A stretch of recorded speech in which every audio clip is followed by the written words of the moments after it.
What happened? Sweetheart, lose a fight with a deep fryer. Could a waitress hide a heroic past? The loud laughter of three construction workers echoed through the small-town diner. They thought they were being funny. They didn't know the woman they were mocking had pulled soldiers out of burning vehicles. While they were safe at home eating pizza, but by the time they found out, the whole diner was already standing. Before we dive in, where are you listening from right now? What's your story? Drop it in the comments. Welcome to Graceful Valor Stories, where tales of compassion and kindness are told. Let's uncover what really happened. They always noticed her scars. Not the kind you cover with makeup. The kind that carried stories people were too afraid to ask about. Haley Brennan was 35. She worked the morning shift at Morning Light Cafe, a quiet roadside diner in Clayton Falls, Colorado. It wasn't much, but it was enough. The kind of place where regulars liked their coffee black and their silence respected. Where bacon sizzled before sunrise and no one cared much for small talk. It was the only place where Haley felt like she could disappear in plain sight. She didn't smile often, didn't joke around or linger at tables, but she never missed a refill, never forgot an order, and always brought extra napkins when there was a kid at the booth. She wore long sleeves even in August. Lightweight flannel or a faded cafe uniform that hid the burn scars stretching from her wrist to her collarbone. She tugged the cuff down every time she reached too far. No one in Clayton Falls knew the full story. They didn't know she was once a combat medic in Ramadi, Iraq back in 2006. Didn't know about the IED that sent fire through her body while she was dragging a soldier out of a burning Humvee. She had served 2 tours with the 3rd Battalion, 5th Infantry Regiment. Then she came home quietly. No parade, no press, just paperwork and painkillers. The army discharged her medically.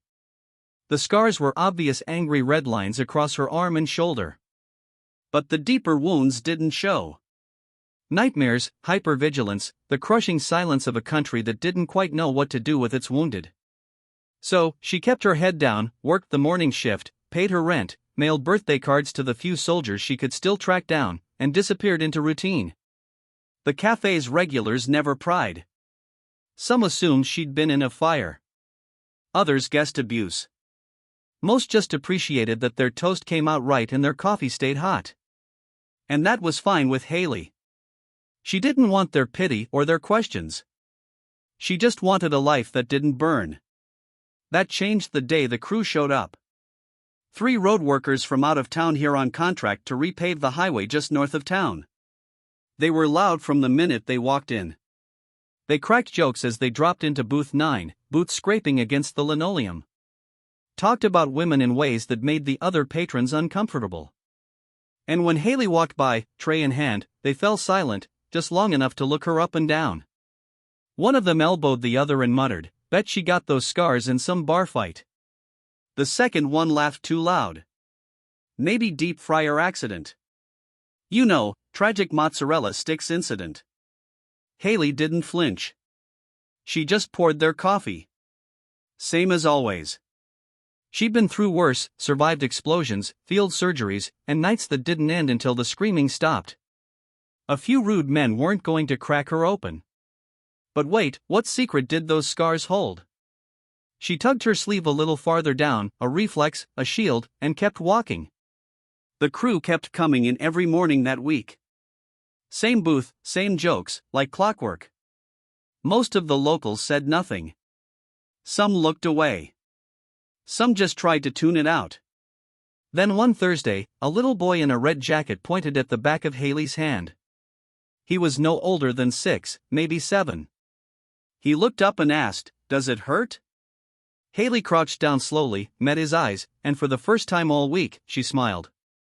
"Not as much as being forgotten," she said softly. His mother looked stunned. The cafe went still for a moment and something changed. Not loudly, not immediately, but it changed. Some of the regulars started seeing her differently. They didn't know the full story yet, but they knew enough. Enough to wonder how they'd let her eat lunch alone for so long. Haley, of course, said nothing. She just cleared table 4 and topped off the coffee at table 7. Business as usual. But as she walked past booth 9 the next morning, one of the workers made a mock limp behind her back. Another raised his voice. Better call the fire department. She's leaking trauma again. Laughter followed. Ugly. Pointed. Meant to sting. She didn't react. Didn't give them the satisfaction. Just turned toward the counter and steadied her breath. From behind the register, I saw it all. Every flinch she fought down, every insult she swallowed like burnt coffee. My name's Daniel. I run Morning Light Cafe. And I'd seen vets come through this town before, but none like her. Haley wasn't looking for recognition. She was looking for peace. But the world has a way of interrupting peace when it's found by the quiet ones. She never told me what happened in Ramadi. Didn't need to. Some things you just see in a person's eyes. You see it when they fold napkins with combat precision. When they scan exits without thinking. When they don't speak unless they absolutely have to. Haley had the bearing of someone who'd survived the worst version of humanity and still chose to serve others with dignity. But dignity doesn't always stop cruelty. And cruelty, even in small doses, builds like pressure. That pressure was rising. Everyone in the cafe felt it, but no one knew what to do. Not yet. The next morning came quiet, one of those still Colorado mornings when the wind barely moved the trees outside and the coffee pot hissed louder than the traffic. Haley showed up early like always, apron folded, sleeves down. By 7:15, the regulars had settled in. Marlene was in her usual corner with her knitting, and old Tom was 3 cups deep and solving a crossword in ink. Nothing unusual until he walked in. He wasn't from Clayton Falls. You could tell by the posture, the way he scanned the room before choosing a seat. An older man somewhere in his 70s. Broad shoulders, weathered hands, wore a faded Marine Corps cap and boots that had seen dust in more than one country. He took booth 6 near the window, didn't pull out a phone, didn't order right away, just watched. Haley didn't notice him at first. She was clearing table 4, moving like clockwork. But when she walked toward his booth with a coffee pot in hand, something shifted. He watched her carefully, not with judgment, but with familiarity, like someone watching a story he used to know. His eyes followed the limp, the way she carried herself. She poured him a cup, gave a quick nod, and turned to go. As she reached for the check holder on the edge of the table, her sleeve shifted just enough to reveal the faded ink 3 to 5 INF tucked along the inside of her wrist. His breath caught, not loudly, just enough for someone like me watching from behind the counter to notice. The Marine's hands trembled slightly as he set down his cup. Then he looked up at her, not at the scars this time, but at the symbol beneath them. Did it heal? He asked, voice low. Ramadi. Haley froze for half a second. Then she gave the smallest nod. Didn't say a word, but that was enough. He took off his cap slowly, reverently, and placed it over his heart. I was pulled from a burning MRAP by a medic, he said. She didn't speak, just moved, just acted. I think it might have been you. No one moved. No forks clinked. Even the pancake griddle in the kitchen seemed to pause. A couple in their 80s, sitting 2 tables down, stood quietly. The woman placed her hand on her husband's arm and together they approached Haley. Thank you, Sergeant, the man said, voice steady. Haley looked stunned. Not embarrassed, just surprised, as if the recognition itself felt foreign. Ray Douglas, that was his name. He didn't need her to say anything else. He knew. He'd served, too. Seen things most people wouldn't believe if you told them. And he knew what it meant to be saved by someone who never asked to be remembered. I walked out from behind the counter, placed a gentle hand on Haley's shoulder, and said, you can head home early today if you'd like. Still on the clock. She nodded, eyes still focused somewhere distant. She didn't speak for the rest of the morning. But that day, for the first time in over a year, she didn't sit alone during her break. Ray invited her to join him. They didn't talk about Ramadi, not directly, but something passed between them, an understanding carved out of smoke and blood in years of silence. By the next morning, the town had heard, not through gossip, but through reverence, whispers of, "Did you hear about Haley?" carried through the post office and grocery store. At the hardware shop, a Vietnam vet named Carter shook his head and said, "I knew she had that look." The look only those who've crawled through fire seem to carry, a mix of precision and pain. At the elementary school, one of the teachers read Haley's quote, "Not as much as being forgotten," to her class, said it was important. Said it mattered. Back at the cafe, the atmosphere was different. Still familiar, but gentler. Eyes met hers now, not with pity, but with respect. Ray came back the next day. Same booth, same quiet presence. This time, he brought an old photo in his coat pocket. He never showed it to her, just set it on the table and looked at it for a while, then folded it up again, like folding away a chapter he'd finally closed. Haley went about her shift as usual, but there was a calmness in her shoulders that hadn't been there before. Less guarded, like she'd been seen and survived it. No one asked questions. No one needed to. Everyone knew enough. And that was the gift. Not the attention, not the headlines, just being known, being remembered, being understood without having to relive the fire. As for me, I watched all of it unfold from my usual post behind the register, watched customers leave bigger tips, watched them say thank you with a bit more weight, watched as the quietest woman in the room became the center of its gravity. The funny thing is, Haley hadn't changed a bit. She still moved the same, still kept to herself. But now when she tugged down her sleeve, it wasn't out of shame. It was habit, a reflex. The same way soldiers check their gear long after they've left the field. That day marked something none of us could quite name. But we felt it, a shift. We didn't know then how far the story would go. Didn't know about the article or the mural or what would happen when the crew came back. All we knew was Clayton Falls would never see Haley Brennan the same way again. The following morning felt different. Still quiet, but heavier somehow, like the town itself had taken a deep breath and wasn't sure when to let it go. The regulars came in as usual, but the greetings were softer. A few placed their hands gently on the counter before ordering, like in silent tribute. Even the radio was turned down lower than normal. Haley moved through the diner the same way she always had. But now people made space for her. Not out of pity, but out of something else. Something like reverence. When she passed booth 6, Ray Douglas nodded respectfully. She nodded back. No words, no need. Even Marlene, who normally asked about every little thing, just smiled and placed a wrapped hard candy on Haley's tray. Didn't say why. Didn't need to. Everyone in the cafe that morning knew. Not the details, but the truth. The kind that doesn't need proof to be real. And then the door opened. Hard, loud. The kind of entrance that cuts through calm like a chainsaw. The road crew was back. 3 of them.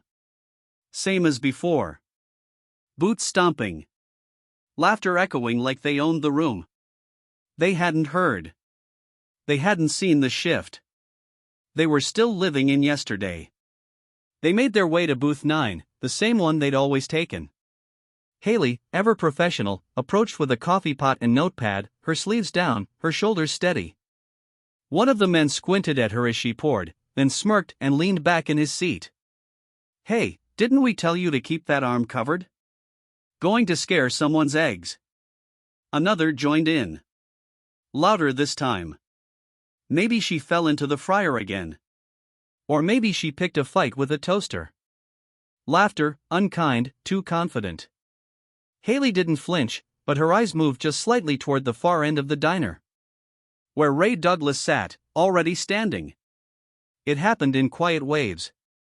A man at booth 2 stood up slowly, setting his napkin down with care. Then a woman near the window followed, placing her fork gently on her plate. The elderly couple rose next.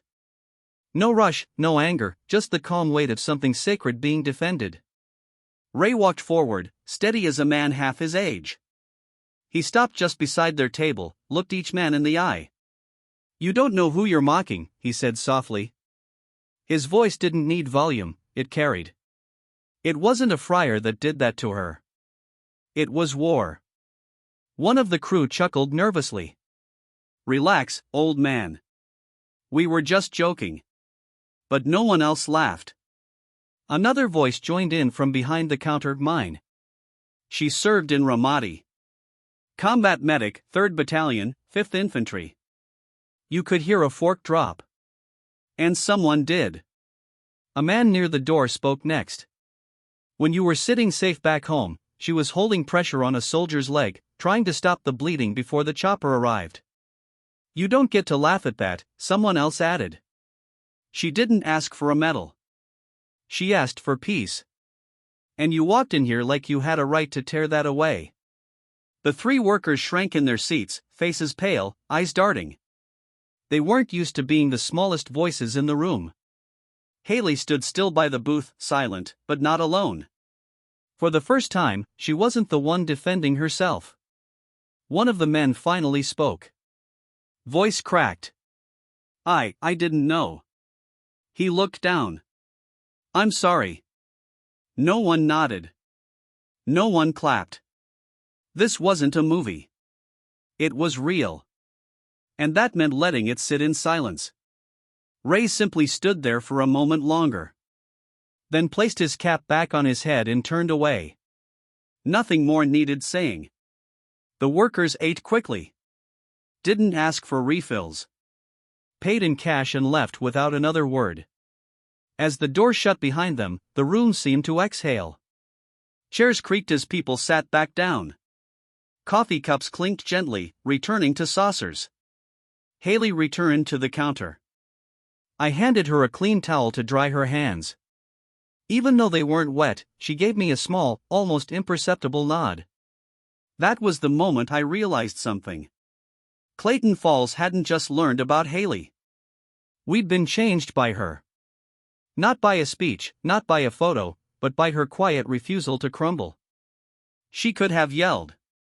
Could have thrown the coffee right back in their faces. But instead, she stood still and let us speak. Let us remember what honor meant. Let us confront what silence had allowed. Let us become for a moment worthy of her story. And that's what the morning became. Not just breakfast, but a reckoning for assumptions, for indifference, for the times we saw someone hurting and looked the other way. Ray came up to the counter before he left. He didn't order anything else. Just said, you don't always know who you're sitting beside until they're tested or until they're mocked. He looked toward Haley. She didn't need defending, but we did. Then he walked out the door into the cold Colorado air. And that was the turning point. The moment the town stopped seeing scars and started seeing service. The moment our silence ended. A week later, the town woke up to a headline on page 3 of the Clayton Falls Ledger. Not the front page. Haley wouldn't have liked that, but close enough for those who needed to see it. The article was titled "The Woman with Quiet Valor." It was written by a local journalist who'd been sitting in the corner booth that morning. Notebook in hand, unnoticed by most. The photo was blurred, no face, just a silhouette behind the cafe counter, but the quote underneath was clear. I didn't do it for recognition, Haley had said. I did it so someone else could come home. That line stuck with people. It showed up on bulletin boards, Facebook posts, even the chalkboard outside the hardware store. Someone spray painted it on the wall behind the fire station, then carefully painted over it again. Same message, just more permanent. Within days, veterans from nearby towns started showing up. Not in formation, not in uniform, just quietly in pickup trucks and dusty boots, ordering coffee and leaving tips too large for their breakfast. Some sat alone and said nothing. Some asked for Haley by name. Some just left notes folded neatly on napkins. They didn't come to worship her. They came because they saw themselves in her. Because sometimes you don't need a parade, just a place where your silence is understood. Ray came almost every day now. Sometimes he brought others, men and women, who hadn't seen their own scars reflected in anyone for years. Haley didn't say much to them, but her presence was enough. Then one morning, the back wall of the cafe changed. A group of local veterans along with a few high school art students had been working on something behind the scenes. And when the mural was unveiled, no one said a word for a full minute. It wasn't a portrait. Haley wouldn't have allowed that. Instead, it was a painted silhouette, her outline in uniform, kneeling beside a stretcher, hands steady over an unseen wound. Above the stretcher, a faint glow, not bright, just enough to remind people that life had been saved there. And beneath it, in bold white lettering, "We serve in silence until we're remembered." Haley didn't say much when she saw it, just stood there with her tray in hand, staring for a second longer than usual.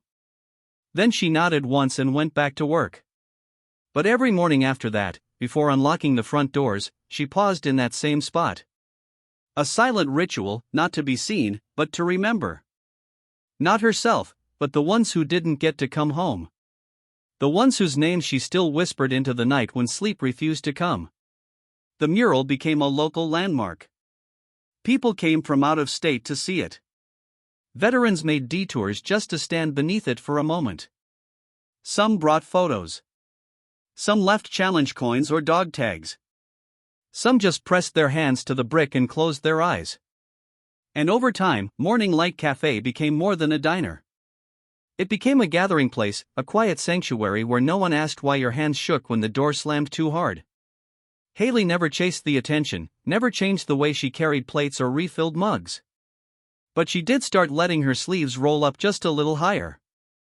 Not to show off, but because hiding no longer felt necessary, because shame had been replaced by honor. The regulars noticed. They noticed the new photo above the register, an old unit picture, edges worn, faces half smiling in desert camo. They noticed how veterans began sitting together unprompted, sharing space and stories they hadn't told in years. Ray said it best one afternoon when someone asked him why he kept coming back. He looked over at Haley and said, "Because this is the only place I know where silence means respect." And in that moment, no one could argue. Even the mayor came by unannounced, sat quietly, paid cash, and nodded to Haley on the way out. Later, the town approved a small plaque to be placed beside the mural. It didn't list her rank, didn't mention medals. It simply read, "To those who served and remained unseen, we see you now." I watched all of this unfold day by day, and I'll be honest, there were mornings I'd step out from behind the counter just to take it in, to witness what a single act of quiet courage had set in motion. Haley still didn't like talking about Ramadi. She didn't need to because here she had something better than recognition. She had understanding. She had community. She had peace. Not the absence of memory, but the presence of meaning. And in that cafe on that small stretch of highway in Clayton Falls, Colorado, the silence finally spoke. It told the story of a medic who never asked to be remembered and of a town that refused to forget her. Subscribe to Graceful Valor Stories, where justice is honored, kindness is remembered, and no act of quiet heroism is ever lost.